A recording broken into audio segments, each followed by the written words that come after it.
Hello dear students, how are you? I hope you all are fit and fine.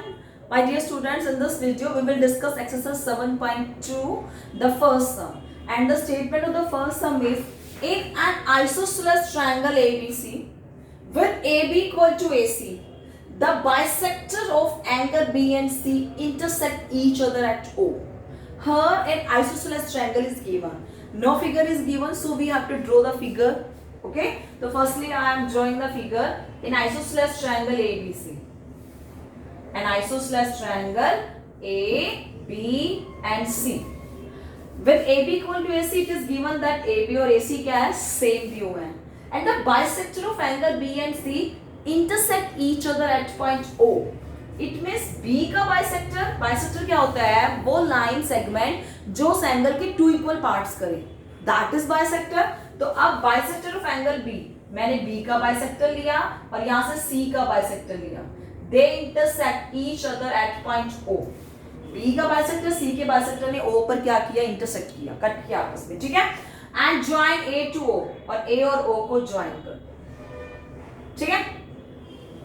क्या करना है? A और O को join कर दिया. This is O point. Now my dear students, we have to show that OB equal to OC and AO bisects angle A. हमें दिखाना है कि OB और OC सेम है और AO A को bisect कर रही है. As you know that this is a theorem, so firstly we have to write here yes given portion. So firstly I am writing here given. हमें क्या given है? ABC is an isosceles triangle. ABC an isosceles triangle with AB equal to AC. With AB equal to AC. This is given first line. And second क्या given है? That the bisector of angle B and C. तो it means OB क्या है? B का bisector. OB is bisector of angle B.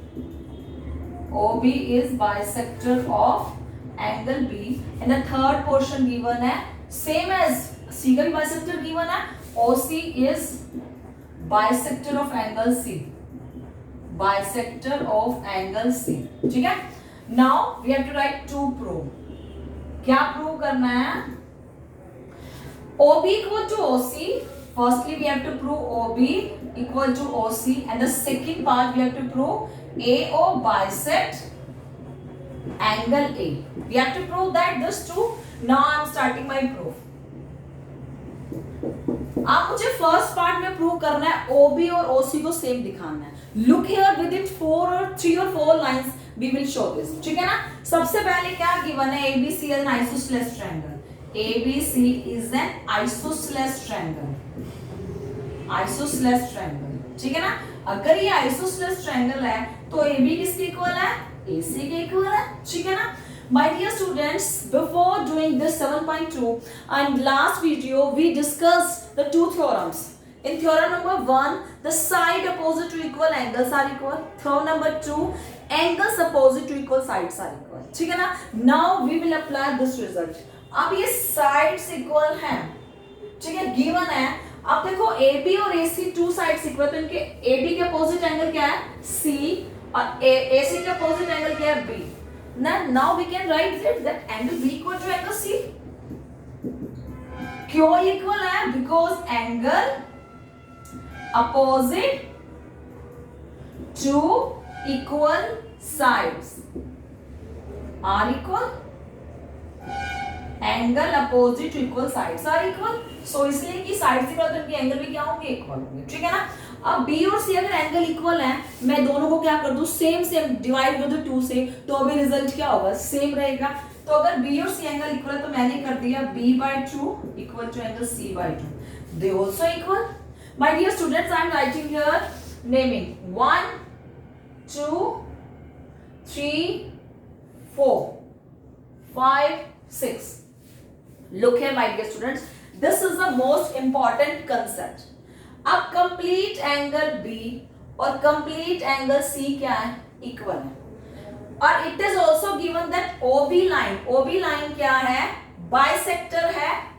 OB line bisector है B का. It means OB ने 2 equal parts किए हैं. 1 और 2 क्या है? एंगल सेम है. Same as अगर OC bisector है एंगल सी का, तो 4 और 3 भी क्या है, सेम है, ठीक है ना। 1 और 2 भी सेम है, 3 और 4 भी सेम है, और b का हाफ और c का हाफ भी सेम है। से ये 2 भी क्या है, b का हाफ है, 3 क्या है, b का हाफ ही तो है, क्योंकि दोनों पार्ट सेम सेम है। तो एंगल 2 और 3 क्या है, b के हाफ c के हाफ। तो I am writing here b/2 को मैंने दिया एंगल 2 का नेम, एंड c/2 को दिया मैंने एंगल 3 का नेम। तो 2 और 3 सेम हो गए। अब अगर 2 और 3 सेम हैं, अब इन ट्रायंगल OBC में अपोजिट एंगल सेम है, तो इनकी अपोजिट साइड्स क्या होंगी, इक्वल। जो लास्ट में थ्योरम किया है, तो 2 की अपोजिट साइड OC और 3 की अपोजिट साइड OB। तो आप लिख दो OC equal to OB। Reason, sides opposite to equal angles are equal. Sides opposite to equal angles are equal.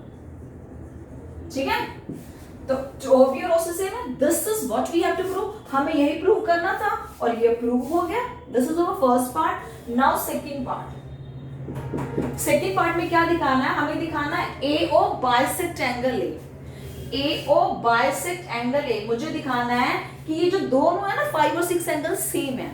अगर 5 और 6 सेम हो गए तभी तो वो जो लाइन है उस एंगल A को बाइसेक्ट किया। अब my dear students, I told you that previously that if we have to show the two angles are equal, and if we have to show the two sides are equal, and these angle and side belong to the different triangles, then our work is to prove congruent that two different triangles। तो हमारा work क्या होता है, उन दोनों different triangles को congruent prove कर देना। अगर वो कॉन्ग्रुएंट बन जाए तो नेचुरली बाय सिंप्लिसिटी वो एंगल्स जो है इक्वल होंगे, और अगर साइड पूछी है तो वो भी सेम हो जाएगी सिंप्लिसिटी से, ठीक है। अब ये एंगल पूछे हैं, तो ये एंगल जिस भी ट्रायंगल से बिलोंग करते हैं, अब हमें भी क्या दिखाना है, कॉन्ग्रुएंट दिखाना है। तो चलो दिखाते हैं। अब 5 करता है OAB ट्रायंगल से, तो आप लिखोगे in triangle OAB and triangle OAC, ठीक है ना। 6 OAC से है and triangle OAC, okay. In triangle OAB and triangle OAC, A और AO तो कॉमन है, कॉमन साइड, ठीक है। तो AB और AC भी इक्वल गिवन है हमें, क्योंकि आइसोसेलेस ट्रायंगल है। AB equal to AC given. अगर माय डियर स्टूडेंट्स AB और AC सेम है, तो उनके अपोजिट एंगल्स B और C भी सेम थे, और B का हाफ और C का हाफ भी सेम थे, ठीक है ना। अगर AB और AC सेम है तो मैंने लिखा ये एंगल B और C सेम, ठीक है ना। रीजन क्या आता, वही angle opposite equal sides of a triangle are equal. Angle opposite to equal sides are equal, यही रीजन था। तो अगर B और C सेम है तो वही सेम बात, तो मैं यहां लिख दूं B का C का भी सेम हो जाएगा, ठीक है ना। अगर B और C सेम है तो B का हाफ और C का हाफ सेम हो गया, ओके। अब अगर B का हाफ, आप इसको नीचे की लाइन लिख लो, कहीं आप कंफ्यूज मत हो जाना। तो अगर मैंने क्या लिखा, B का हाफ और C का half same. Now my dear students, मैंने पहले कहा था कि 2B का हाफ है, 3B का हाफ है। Now my dear students, 1B तो B का हाफ है, क्योंकि 1 और 2 एंगल तो सेम ही है। यहाँ 4 भी तो C का हाफ है, तो यहाँ क्या लिखोगे, angle 1 is equal to angle 4, ठीक है। तो B का हाफ C के हाफ को मैंने 1 और 4 का नेम दे दिया। Now my dear students, we will check our congruence rule. हम को चेक करते हैं किस कॉन्ग्रुएंस रूल को अप्लाई किया है। AO ये साइड थी, सेकंड AB और AC this is also side, and third ये एंगल हमने क्या लिया, 1 और 4 एंगल, ठीक है ना।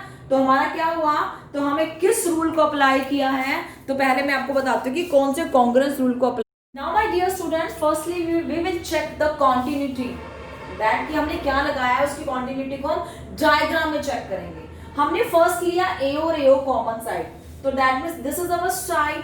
सेकंड लिया हमने एंगल 1 और 4, एंड थर्ड लिया हमें AB और AC। Now we will check की कॉन्टिन्यूटी क्या रखते हैं। देखो AB AC side, this angle 1 और 4। अब कॉन्टिन्यूटी ब्रेक हो गई, OB तो आया ही नहीं, हमने AO ले लिया, और अगर अप साइड से लो 5 और 6 में प्रूव करना है, so we have to take the wrong condition. हमें रॉन्ग कंडीशन क्या ली कि मुझे कॉन्टिन्यूटी से कॉन्ग्रेंसी दिखानी है, तो अगर हमने ये साइड ली है, ठीक है ना, ये एंगल लिया है साइड एंगल, तो मुझे ये साइड लेनी है OB इक्वल टू इस OC, ठीक है ना। So you have to add this side also that OB equal to OC। वैसे भी हम ये प्रूव कर चुके हैं OB और OC को। So in place of A और OA don't take this side, because ये साइड लेने से हमारी कॉन्टिन्यूटी नहीं प्रूव होती। I took this side that I want to tell you, अगर आप बिना देखे बिना सोचे साइड्स लोगे, कॉन्टिन्यूटी गलत होगी, ब्रेक होगी, तो आपका सम गलत हो जाएगा, ठीक है ना। तो OA और OA की प्लेस पे आपने क्या लेना है, OB इक्वल टू OC। हमें ये लेना है OB और OC। ये कहां से आया, ये हमने फर्स्ट पार्ट में प्रूव किया है, तो आप इसका रीजन लिखोगे प्रूव्ड अबोव। ये तो प्रूव्ड हो चुके हैं OB और OC, ठीक है ना।